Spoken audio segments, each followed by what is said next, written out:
All right, welcome to everybody to another Monday Zoom call. Um, Thank you everybody that is sending in questions on the member site. That is the proper way to do things. We do have to ask that people stop emailing questions. They're just legal issues with emailing questions and emailing answers back. We have to keep things to a Zoom call platform. So that's just my plead with you. So if you're used to emailing questions, I know it's a change. You're going to get an email back that uh, will just tell you what I'm telling you right now. But please um, address your questions on this. You can keep them as general as possible. And as you see, when we get to your questions, I don't have anybody's name on it. So they're anonymous. Also remember you have access to all of the courses. So make sure you can look up those too. Utilize your member site. Again, these are the courses that you have available to you. All right, so I want to cover this question. I did cover it last week, but I do want to cover it again because I know there's some clarification that may need to take place. Um, with alkaline phosphatase, remember I said alkaline phosphatase, when that is elevated, there are concerns. So the different possibilities of elevated alkaline phosphatase, one of them I mentioned can be metastasis to the bone. If there's a lytic metastasis to the bone, it can raise alkaline phosphatase levels. Now, if your alkaline phosphatase is 115, that's usually not a giant red flag of metastasis to the bone. Usually it will bounce way up to 250 or something like that with bony metastasis. More likely, just congestion in the liver. It can be metastasis to the liver too. Understand it's an indiscriminate test. It can give us clues to different things, just like so many things in our blood work. Um, that's what they do. They give us clues. They don't tell us exactly what's going on. Even with a low red blood cell count, does that mean you have anemia? Well, yes, but doesn't tell you why you have anemia. Could you have anemia from an ulcer that's bleeding? Yes. Could you have anemia from a tumor that's on the outside of your body that's bleeding? Loss of blood. Could you have bleeding because you have really heavy periods? That's could be the reason why you have mild anemia. Could you have bleeding? Could you have loss of red blood cells, low hemoglobin because a cancer is gobbling up iron? Yes. We don't want to jump to the worst case scenario. We just want to use blood work as giving us clues. So that's with all your blood work, it's giving us clues. And we're talking about cancer markers in a second. Same thing. With any testing, it gives you clues. You have to balance it with other objective and subjective findings. Just remember that. So, and also I want to encourage you guys. I know there's some of you that are on the fence about using standards of care or incorporating standards of care, maybe chemotherapy, maybe surgery into your protocol. We're not discouraging you for doing that. That is not our position. That is not our place. That's beyond our scope of our practice. And I really, I know some of you want, most people want to be told what to do. I mean, that's just kind of human nature. Just tell me what to do. I just want to be told what to do. Um, but we're not going to do that. So, and the reason why we're not going to do that is because multiple reasons. Number one, we can't tell you what to do from a medical standard of care approach because that would be, practicing medicine without a license. That would be going beyond our scope of practice. But also, I don't think it's ethical. I don't think it's moral. I think, we're going to be good coaches for you. We need to push that responsibility back on you. You don't want an oncologist telling you what to do. You don't want a natural doctor telling you what to do. You want people giving you proper options. You weigh that out and you going to the Lord in prayer. You want to be obedient to Him. And if you don't have a relationship with Him, way to know which way He's leading you, then allow the difficulties in life to help you grow that relationship so that you do and are able to have that type of relationship with him, so that you know beyond a shadow of a doubt really what you're supposed to do. So you weigh that out, you go to the Lord with those questions, and you seek him until you get an answer. Another question we have come across in the last week, some info on that relates cancer with Lyme's. Sorry, it's Lyme disease, not Lyme disease, just remember, with Lyme and parasites. So that is a possibility. So a person can have Lyme disease, a person can have co-infections with Lyme, a person can have parasites, can affect cancer. Yes, are we doing more parasite programs? Should we continue this pre and post surgery? Yes, I'd say continue doing parasite programs. I'm sure you're talking about parasite programs, right? Yes, you should continue that pre and post surgery. Not sure if we'll need chemo or radiation if they take the whole bladder out. That's the surgery this person's considering, but that was mentioned.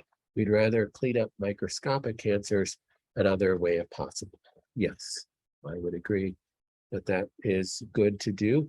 We already are doing that. So you are already running the Rife on the cancer frequencies for your cancer. This goes to anybody with any type of cancer. If you're going to do surgery, you continue to run your Rife on a daily basis as much as possible to clean up any microscopic cancers that are not seen on a PET scan. So even a mistake that people make, they do a PET scan, everything's clean, they think they have no cancer cells, not realizing that the PET scan is only going to pick up masses, cancer masses that are over 3 million cells large.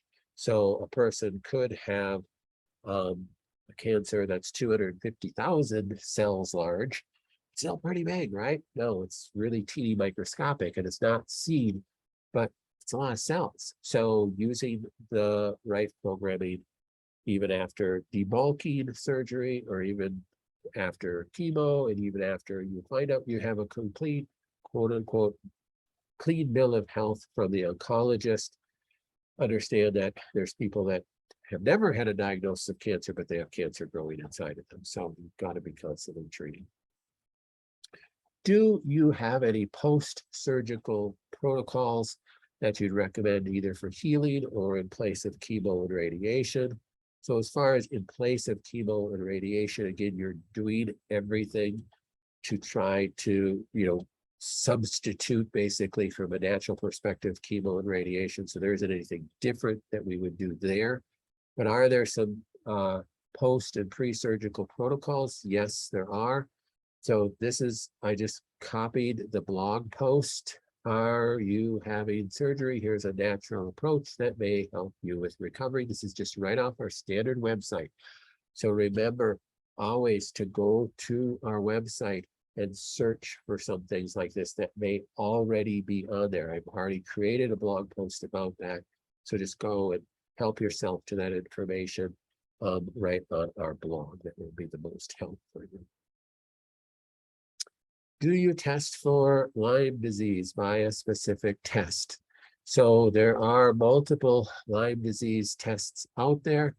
I like this DNA connections test because it does test for the DNA microscopic Lyme, and I think it tests for 13 co-infections as well.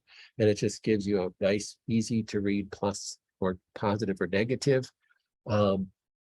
If you've ever had Lyme. Now the negative about is it just says if you've ever had Lyme. It doesn't tell you what phase of Lyme you're in. It doesn't tell you how bad your Lyme is. It doesn't give you a quantitative data about how sick a person could be from Lyme disease. Doesn't give you any of that information. It also doesn't give you any progress. There aren't any tests for measuring progress with a treatment of Lyme. So if someone is going to go through a natural care protocol or a medical care protocol with maybe antibiotics for Lyme disease, You can't retest and measure, oh, I'm better because of this test. That just doesn't exist anywhere out there. So that's not even available. I'll tell you what, when we have patients that have Lyme disease, their how they measure success is they're feeling better, because most people are only seeking care for Lyme disease because they have signs and symptoms. So they're guiding their care by their symptoms. Their brain fog is decreasing or whatever they're looking at. That's what they're looking at. So this does test for Borrelia burgdorferi, which is the main bacteria in Lyme disease, and 13 of its co-infections.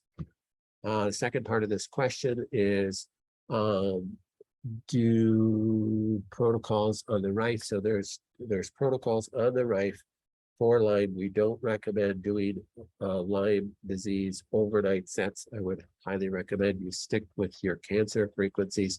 You could run some of the Lyme sets on daytime sets. And I think this next question talks about that same thing. I've heard people do the foot bath for Lyme disease. I would say, yes, that's a nice way to get the frequencies in, is through the foot bath, because it's a milder way to help kill. The negative thing about killing Lyme, if a person has a really bad Lyme issue, is that Lyme, the Borrelia burgdorferi, has that's a gram-negative bacteria, and gram-negative bacteria have a chemical in the cell membrane that can fire an immune response really bad, and these people can get really bad Herxheimer reactions. So you got to be careful running too many kill programs for too long of a time with Lyme disease. So using the foot bath, it's a milder way to deal with it, so it could be much more beneficial. So if we have anybody that purchases a Rife from us and has chronic Lyme, we suggest they start just with the foot bath programs, because we don't want them to crash with Herxheimer reaction. Our CEA markers, rising CEA markers alarm me. This person has a CA1. So a CEA test, and again, is a tumor marker test. There's this person, CA125, that's another tumor marker test, was normal on 8/26 and was normal on 11/2. So the CA125 is not rising, but the CEA was 15.6 in August and 26.4 in November. So that's rising. So yes, it's alarming, but you have to weigh it out with other things too. So are there things that can skew a tumor marker test? Yes. What are they? Well, we've spoken about this multiple times. If you do do chemotherapy, that can skew your tumor marker tests. But there's other things that are not known that can skew your tumor marker tests. Now, if the CEA like nearly doubled here in a couple of months, then that should raise a red flag. You should weigh it out though with other objective tests and subjective markers. So do I feel the same? Am I feeling better? Is my fatigue worse? This person has colorectal cancer, I believe. Am I having any bleeding? Am I having any other symptoms? Am my bowel movements changed? You got to weigh that out between all those things. And again, blood tests give you clues. So this doesn't mean the cancer is growing, but it's giving you a clue. Is the cancer growing? Is this something I need to look at? Is there something? Yeah, that might mean I might want to do some other investigation. When was the last CT scan or MRI I had done? When was are my hemoglobin numbers crashing? Am I anemic? Are my other CBC numbers crashing? So you got to weigh it out between other things too. So you don't just look at one test. And you don't just look at objective tests, you look at subjective tests as well. What do high B12 blood markers indicate? really the answer is nothing. So almost anybody taking B12 will show high blood B12 markers. The problem with B12 is it's hard often to get B12 into the cells. So when you're taking B12, you'll show high elevated B12 in the blood. There's no harm, no foul with that. There's no that's not a pathological sign of anything. So the answer is really, you could just completely ignore that. So if a person is not taking B12 and they have elevated B12, it can be a sign that they have a need for B12. What? Doesn't make any sense. Well, it actually does, because it's more difficult to get B12. So you're getting B12 from your food, from your meat, from different vegetables and things have B12 in it. And if you have elevated blood B12, that can be a sign that it's even more difficult to get B12 into the cells. Therefore, you might actually need to substitute to supplement B12 as well. Kind of an odd thing, but that's the truth. So, but typically have high B12, you just ignore that. It's that's not an issue. A person can have B12 anemia and have elevated B12 blood B12 markers. What's normal vitamin D level for those with cancer? If you look on the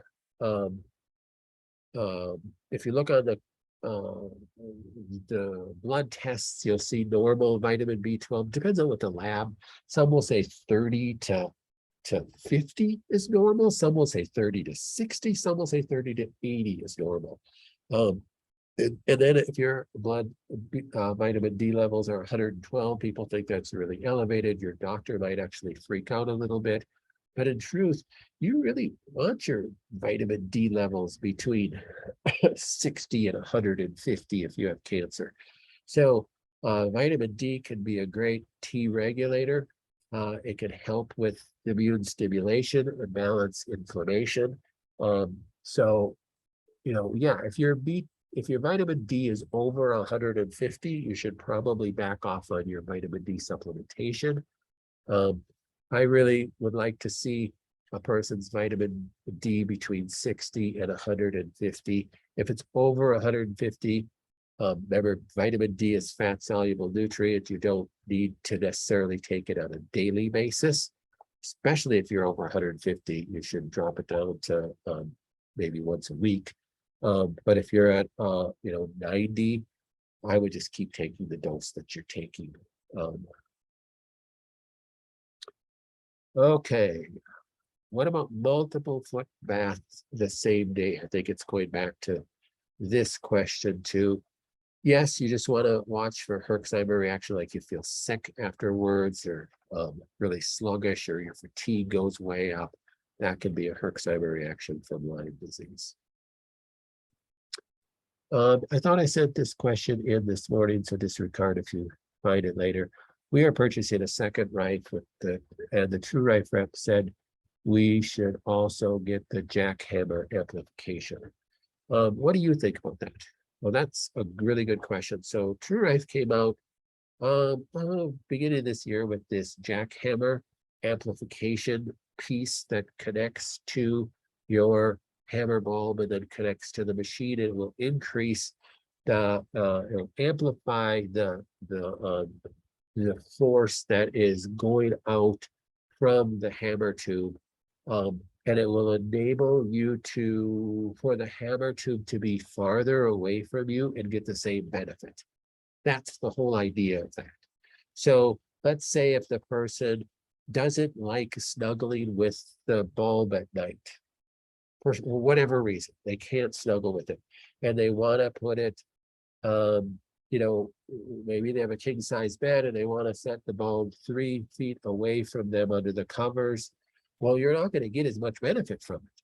But if you had the jackhammer amplification piece of the Rife, and you could get that directly from True Rife, then you could have it farther away from you. But to me, if you're going to snuggle with the bulb, I mean, more power, really, I mean, you just need these frequencies to go through you anyhow. So more power, what do we care if you go through the wall behind your bedroom and out to the yard? I mean, that's not the point. So that, I'm just saying, my opinion is that more power, you just, more power, the power that's going on. So amplification is the power of the frequencies to penetrate a person's body. That's what amperes are in electricity, is the power output to push it through. You only need it to go through your body. You don't need it to go through the adjacent wall. But here's another use of the jackhammer, would be to, well, I run it during the day and I don't want to, I can't always hold the ball next to me. It's sitting on my desk next to me. Well, then that would be a proper use of the jackhammer. Well, then I can keep it 2 to 3 feet away from me and get the same benefit as if I was snuggling with it. Does that make sense? Again, I only need as much power for it to go through my body. It's plenty powerful to go through your body. And this is where, like some of the other Rife companies, like I'll tell you right now, the GB4000 is more powerful than the True Rife. It's got more amps. But again, you only need enough power for it to go through your body. Anything else is just wasted, you know? Well, I want to use it during the day and I don't want to be right next to it. Okay, well, then that makes sense. Then go ahead and use, and that's really why the GB4000 has more power, because it's not meant to use at night. Like it would be terribly cumbersome to use at night. It's almost impossible to use the GB4000 at night. So if you have the bulb on your lap, that's close enough. There's no need for the jackhammer. But I love what True Rife is doing. This is why I love True Rife so much, because they're constantly trying to innovate. They're constantly trying to add new things that could benefit people in different ways. So, I mean, that's why I'm such a fan of theirs. I have no financial stake in that company whatsoever, and I boast on them constantly because I just seen how it's changed so many people's lives. So it's not a magic wand, but it can make, just some fantastic changes. So yeah, if you're going to use the jackhammer, if you're going to use the Rife more during the day and you're going to be more, farther a distance away from the bulb, then using a jackhammer makes sense. Or if there's some weird application at night where you can't, where you're just flail around and you can't keep it next to you, then the jackhammer makes sense. Or if it's a child where you have it zip tied to their crib and they're 3 feet away, then the jackhammer totally makes sense in that situation. That's why you haven't heard me really talk about the jackhammer very often, because those are kind of oddities. But if you kind of fit into that, then the jackhammer makes perfect sense to add to it. Nice thing, it's not that expensive. I think it's a couple $100 to add that. So if you think, well, that would be a nice application, then yes. But my opinion is, if you're snuggling, if you're using the Rife the way I have told you to use it, you're snuggling with it at night, adding the jackhammer doesn't add any greater benefit to what you're already doing.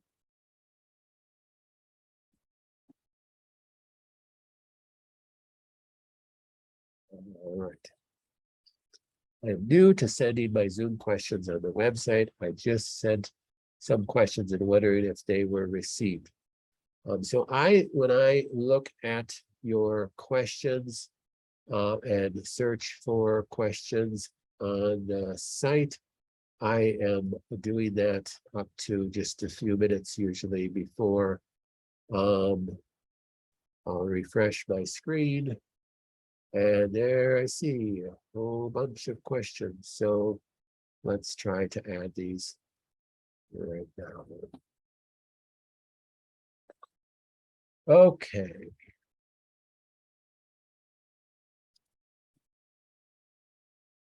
So you can still see my screen, right?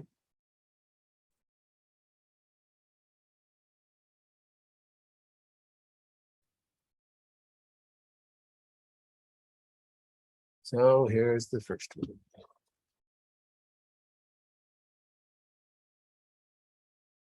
With my type of cancer, is it safe to do in-home ozone treatments? And if so, which is beneficial, rectal or through the ears?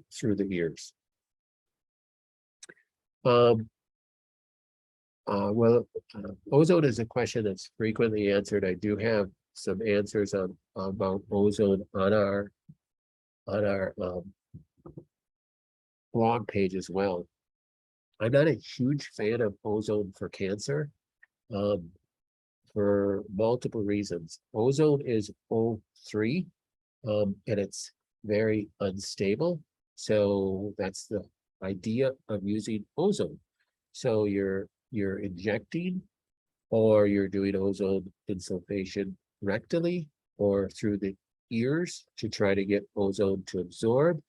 And the idea in what I believe is misinformation of ozone is that you'll read about that people will say that, oh, it's great because you're getting you're increasing oxygen. Well, so oxygen is O2. It's not O3. So ozone is O3. So that's 3 oxygens bonded. Now, oxygen is ion is a -2 ion. So it combines with itself really nice. It combines with hydrogen really nice. With ozone, it's an unstable ion and similar to hydrogen peroxide. So hydrogen peroxide is H2O2 versus water, which is H2O. You have basically an oxygen generating unit with ozone as well as with hydrogen peroxide. Well, that's great. Oxygen is great for cancer, right? But it's an oxygen ion. So it's not an O2, it ends up being an O negative. So it is a reactive oxygen species. So that is dangerous. So you can search reactive oxygen species, and you can see that is can damage DNA. If it's in the cell itself, it can damage the cell membrane. It can actually cause cancer. Well, why would anybody use it? Well, the great thing of it is that O3 O negative is searching for something to attach to. So if it attaches to your cell membranes, it could damage the cell membranes. If it's inside the cell and it attaches to the DNA, it can damage your DNA and it can actually cause cancer. Well, then why would anybody use it? Because it also can attach to bacteria and fungus and mold. So it attaches to living things. So that is actually good. So ozone actually is produced in our environment in a storm. It's produced with lightning, and you can go outside and you can smell that freshness of the air.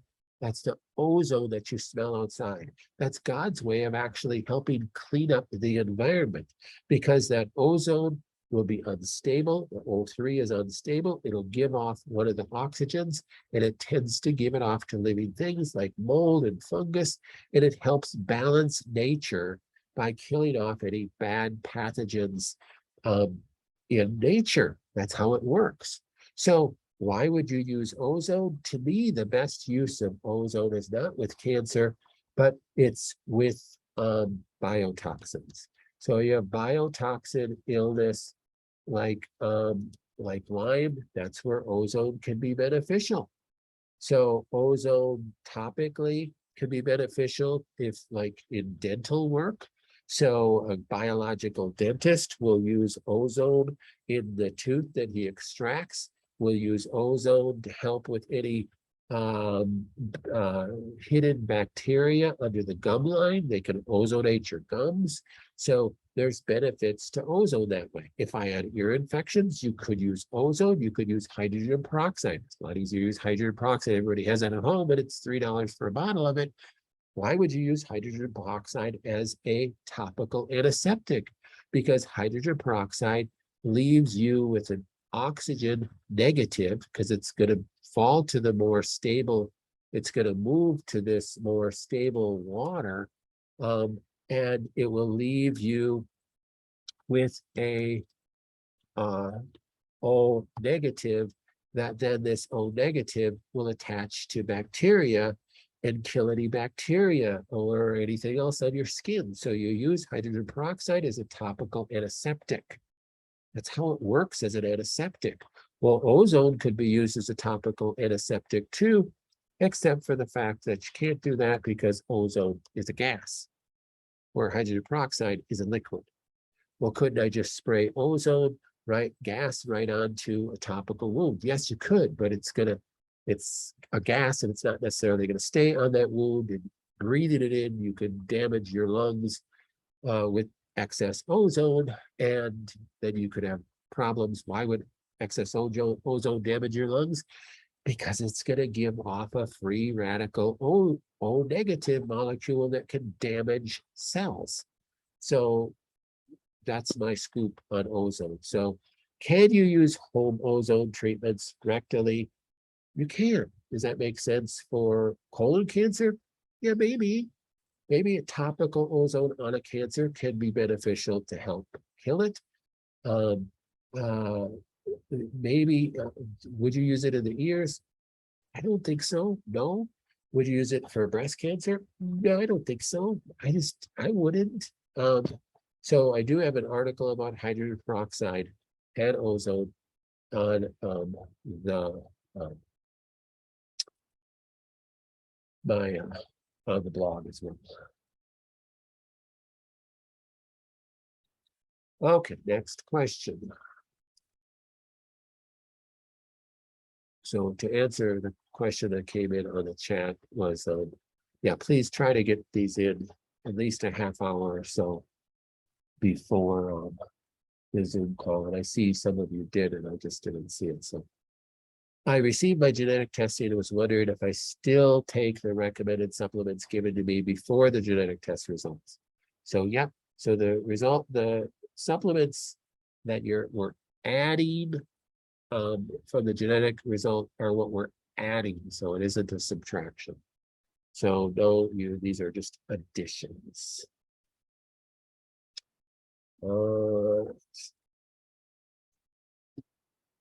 Next question. We can do this, right? My RGCC test results came back. My circulating tumor cell was 3.8. That shows anything greater than 5 is an issue. I was told I'm in the very early stages. What exactly does this mean? Is this stage 1 or stage 2? I don't know that I really understand this. So the RGCC test is not a staging test. So you can't use RGCC as a way to test your stage. It doesn't give you a stage of cancer. Staging is very specific based upon biopsy, based upon CT scan and PET scan. So you can't use RGCC for that. Circulating tumor cell of 3.8, even though that's in the low range, it's still concerning. You want it to be 0 and you want it to stay at 0. But I've said over and over again, even if you're at 0, doesn't mean you still don't continue to do treatment, because again, that's just a sample of your blood at one point in time. And just like any other test, it's just one test. You have to balance any objective test with other objective tests and with subjective findings. So you balance it all out.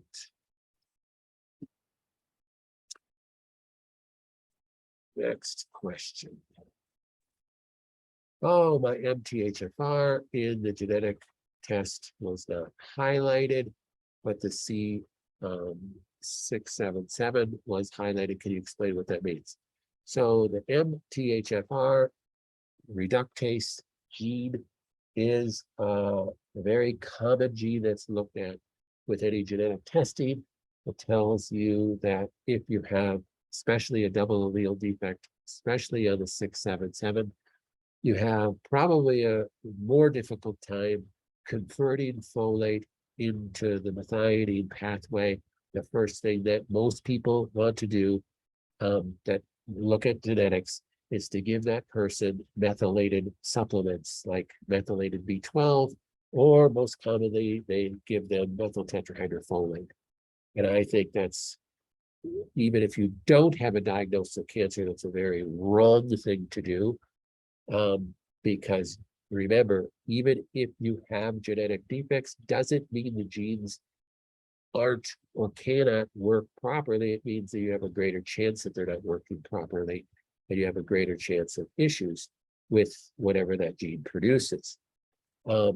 Problem by just jumping on one gene and looking at MTHFR and giving a person methylated supplements is that will heavily push a different pathway. That's called the biopterin pathway. And you have to look at the biopterin pathway and defects in that, because that can cause major upset with neurotransmitter production and major upset with all sorts of mood disorder issues.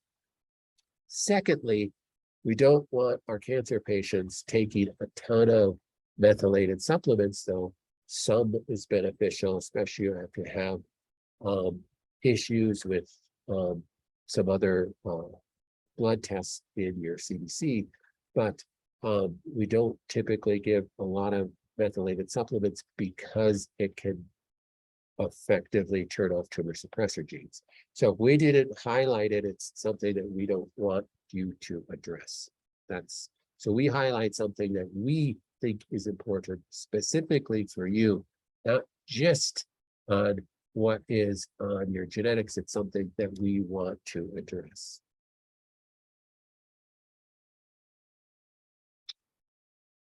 All right, next question. My pH is always acidic. If I do greens all day, then my pH stays where it needs to be. Is there something else that's going on that's causing me to be acidic? So I'm assuming that you're measuring your acid through your urinary pH or your salivary pH. And I write about this in my book, and I've said this, lots of times on our Zoom calls, that I don't take any credence in measuring salivary and urinary pH. So all salivary and urinary pH tells you is the pH of your saliva or your urine. It doesn't tell us what our systemic pH is. So understand, in your body, you have buffering systems. In your blood pH will stay at 7.4-ish. Like maybe, I think normal blood pH is 7.435 or something like that. If it goes, to 7.2, you're going to be more acidic. If it goes to 7.6, you're more alkaline. Either one is just as dangerous. You could die. So your body won't allow that, except in late stage, early death, that you could have a change in blood pH. So your body has buffering systems to buffer that. So if your body uses minerals to buffer your pH. Your body uses hydrochloric acid to buffer your pH. Your hydrochloric acid production in your stomach has a lot to do with sodium bicarbonate production, that also, both of them buffer your pH. So when you read a book about you need to, cancer grows in an acidic environment and you need to alkalize yourself, there's truth to that statement. How do you alkalize yourself? You alkalize yourself by changing your diet, getting off a bunch of processed foods, start eating better, start taking care of yourself. You're eating more greens, you're eating more salads, you're taking green drinks, you're doing things like that. They're all alkalizing to your tissues. Great. How do you measure that? You want to know the truth? You can't. your pH of your saliva and your pH of your urine is completely unrelated to the pH of your cancer. Completely. So if you could magically make your pH of your urine really alkaline and it stayed alkaline, that does not mean the pH around your cancer or the pH of your body systemically is alkaline. It just doesn't. It's not measurable. It just doesn't work that way. That's wrong physiology. And the books that have come out and talked about that are not understanding physiology. Matter of fact, there's different online naturopathic courses that push pH as their main way to measure a person's health, and it makes zero sense physiologically. These people are not understanding physiology. This is my big pet peeve against quote unquote natural practitioners, is that, sometimes the things that they're pushing and recommending are just wrong. And it makes natural practitioners look bad in the scientific community because it's incorrect physiology. So it's the same thing if I'm going to start drinking alkaline water because that's going to make me healthy. Well, your pH has a stomach. Your stomach has a pH of about 2.5, and you're drinking alkaline water at 8.5 pH. All you're doing is alkalizing your stomach. You could actually cause more ill health because if your pH of your stomach isn't at 2.5-ish, then you're not going to properly digest your carbohydrates. You're going to have carbohydrates and proteins go into your small intestine as a bolus that's less than properly digested, to say the least, and it's going to cause gut issues and all sorts of problems in your absorption rate of your nutrients. It's going to go down and it's going to cause major problems. And I speak highly about and often about the health of your gut can be the first place where any disease, including cancer, can begin with. And it often begins with a decreased hydrochloric acid in your stomach. So we have to, I'm not trying to insult anybody. And if you're really stuck on pH of your saliva and your urine and you want to keep doing that, then by all means you could do that. I'm just here to share my opinion. It makes no sense physiologically. If I take a whole bunch of minerals, I will probably dump excess minerals into my urine, and my pH of my urine is going to become more alkaline. My pH will go up in my urine. That has nothing to do with the acidity or lack thereof of my cancer itself. Cancer, because it's highly metabolic, is going to give a lot more waste out, and that waste is going to be more acidic. That's what waste is, and that's going to be, your cancer is going to have a higher acidity at the cancer, but it's not because cancer grows at a spot where it's higher acidity. It's because cancer is growing and highly metabolic, giving off a lot of waste. Therefore, it's causing this acidic slime layer around it. That's the problem. So I think it's wise to be drinking green drinks. I think it is. But if your purpose of drinking tons of green drinks is solely to get your pH down, then I think that's a wrong marker. So hate me if you want to, but that's my opinion. Okay, another question sent in is,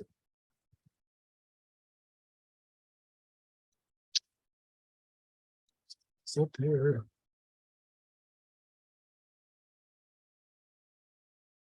I have used ozone and far infrared sauna, so understand. So there are ozone saunas where you go into this capsule and your head is exposed, and the capsule is a sauna. It's increasing the temperature, so it's acting like a zip-up sauna or anything.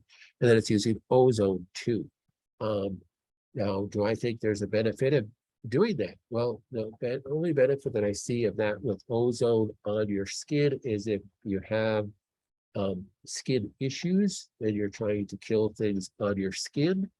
You have to remember, though, that your skin also has a flora or a microbiota as well. So there's a lot more information coming about microbiota. So your microbiota of your gut, I think everybody's heard of that.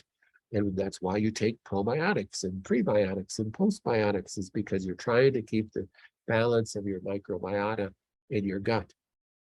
Well, that's great, but you have a microbiota in your mouth, you have a microbiota in your sinuses, in your nasal cavity, you have a microbiota in your lungs, you have a microbiota, and it's different in those different areas. You have a microbiota in your eyes, you have a microbiota on your skin.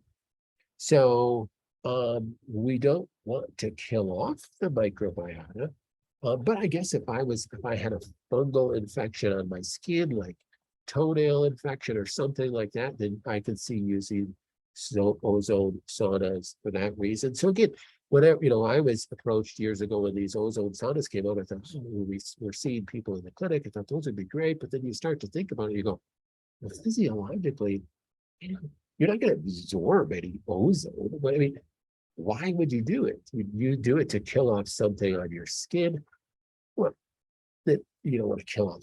It just makes sense to me. You understand? You think through these things from a physiological perspective. I'm just trying to walk through the thought process of this. And then when you ask these companies, what's the benefit of this? Oh, and then you get oxygen through your skin. It's like, no, you don't. That doesn't make any sense. You're giving me wrong information. That doesn't. Can you show me the studies that show that? This doesn't make any sense physiologically. So, so it says, I think it caused terrible die-off. I've been sick for a couple of weeks. Now, I don't think it had, if this, you're saying what happened to you caused terrible die-off and sick for a couple of weeks. I don't think it had to do with the ozone.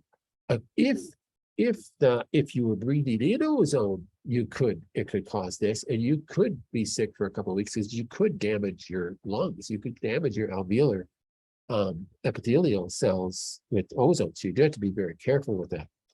And I have not done ozone or infrared since then. I doubt, the infrared sauna, I doubt that was it.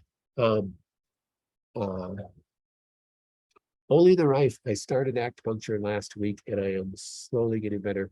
You think this is normal to be sick for 21 days now? No, it's never normal to be sick for 21 days at all. I do know that the spike protein issues, I don't know if you have been vaccinated, but I am very, very highly opposed to this vaccine that's out right now. And I think if you are getting vaccinated or have been vaccinated, anybody on this call, it was a horrible mistake. I think the spike proteins are very damaging. And if you're around people that have been vaccinated, that you're going to look at that issue too, because spike proteins are not good for exposure for you too. So it could be unrelated to the ozone and infrared sauna. I doubt if it was the infrared sauna. I doubt that. So but I'd probably shy away from doing either one of them right now, based upon your experience. Okay, questions on the chat. Okay. For my upcoming surgery, there's a likelihood that I will need a blood transfusion. I'm concerned that what I will be exposed to in the blood, that is vaccination, spike proteins, that I have not myself chosen to take.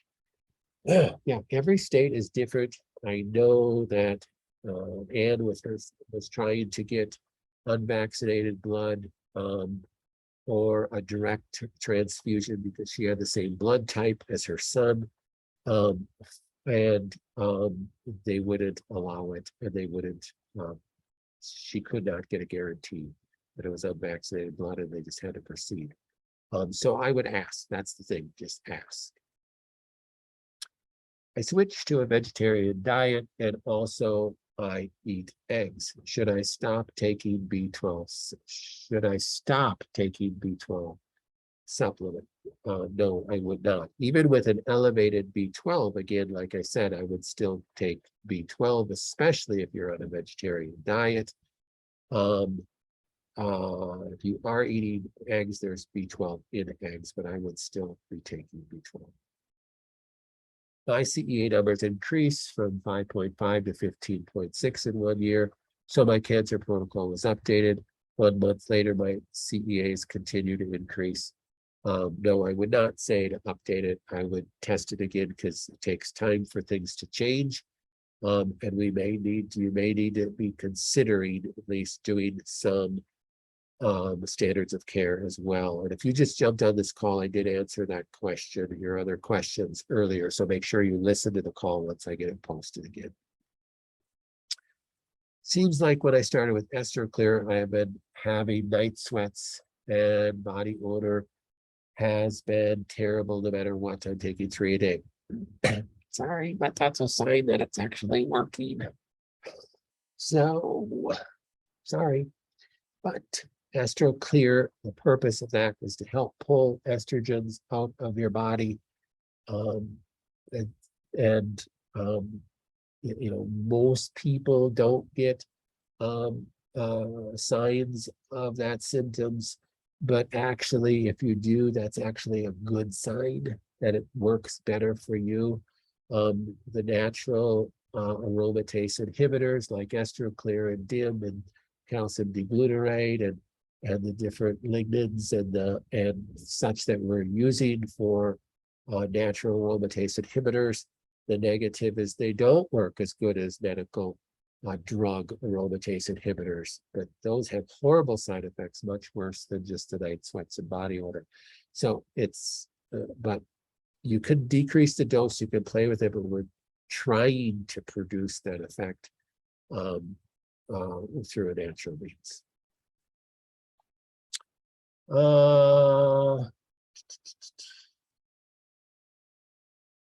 I've not been vaccinated, but caught a cold from my grandson. Okay, we think it was shedding of someone vaccinated. Yep, that's very possible. That's the response for your 21-day sickness. Some people are much more sensitive to the spike proteins. I am particularly more sensitive. I think my wife is too. It's hard to get around that. And I apologize if you're on this call and you're offended because you got vaccinated. But again, you're asking my opinion. So yeah, you're just going to have to try your best to stay away from those things. Think about adding more fiber to your diet. That could help. Go back to the detox course and look at phase 6 of the detox, phase 5 binders, adding some charcoal, or our favorite binder is our clear binder or our phase 6 assist because it adds charcoal and fulvic acid and some other things. Can you talk about options with a breast tumor? Mine is 2 inches by 3 inches. Is this too large for black sand? Are there other options? So yeah, it's too technically for black salve. You're really only putting on a dime size spot of black salve, and the breast tumor has to be open. If it's just near the surface, you have a bulge under there, and it's maybe a palpable lump. You can't use black salve. There's salves that can draw it out to the surface and bring it out to the surface and open up the skin and give you an open wound, but that's a whole other ball of wax now. We've had patients that had real good success with using black salve on open wound tumors, whether it's a breast tumor or something else, but there's some huge negatives too.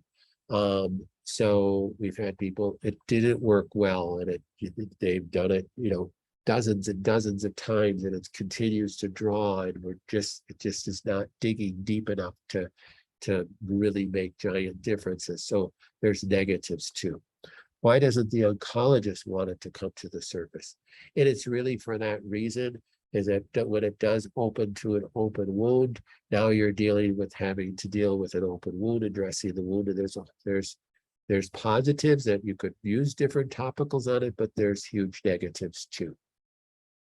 So from the oncologist standpoint, is that it might be best to use chemotherapy before it breaks through the skin, because then you're not having to heal that skin. And it's good to have a multitude of counselors. So talk to the oncologist about doing it. Understand, with with all our patients, all our members. We have lots of people that have done standards of care alongside everything they're doing here and have had phenomenal results. So, you know, we have breast cancer members that have been with us for 15 years and they haven't done any standards of care, but we've had breast cancer members been with us for 15 years and have done some standards of care too.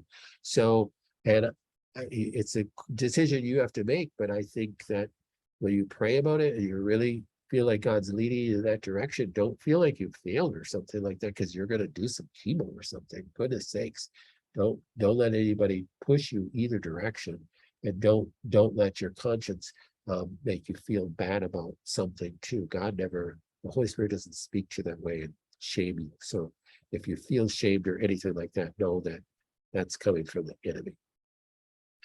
Also, between the tumor on my breast, above the nipple and nipple, there is a little bit of crusty flakes. That's common with different types of breast cancers too. I notice the tumor has been changing, seems like maybe coming closer to the surface, seems to be a bit more bruising looking, very sore. So with any breast cancer, it's better that it's coming closer to the surface than it's going back towards the chest wall. But again, breaking through the skin opens up a whole Pandora box of other positives and negatives. So the oncologist, in one sense, if you gave them truth serum, would have to say, well, it's a much better thing that it's coming out instead of going back towards the chest wall. But in their opinion, again, they only have what they have to treat it. I'm not saying that's wrong. Maybe using chemo now would be the best thing to do. So just consider that.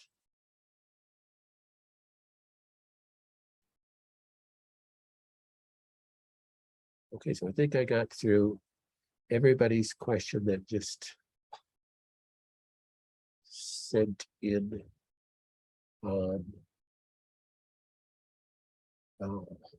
real recently here. So yeah, just try to get those questions in at least an hour before the Zoom call, so I have time to get it uploaded into our little PowerPoint here. That would be best. And if you can't, that's okay. You know, we'll get to it on the next Zoom call. So, or you could ask it. So that's okay too.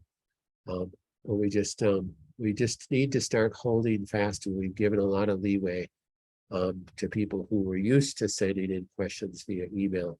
We just can't legally do that anymore. So we have to use the member site through questions, and we have to answer them on a group Zoom call like this to keep us legally safe. It's just the attacks that we're getting from the powers that be. It just is what it is in the world that we live in. You know, I want to keep helping people. So if you're used to sending in questions, you're gonna get an email back saying, please, we'll answer this on the Zoom call. And everybody on the Zoom call doesn't have an issue with it. It's people that are not on the Zoom call. So get more people on here, and that will be so much better. Thank you for praying for AJ. He is doing better. That's Ann's son with leukemia. It's very touch and go there. He actually got to go home. He was in the hospital for, I think, a little over a month. So I think he just got to go home on Friday or Saturday. So that's exciting. So thanks for your prayers. We know that we're going to be, I'm constantly praying for you guys as well, and we cherish your prayers. So with that, we'll bid adieu, and we'll see you on Wednesday. Know that I love all of you, and I'm praying for you, and we'll talk again in a couple of days. Bye-bye.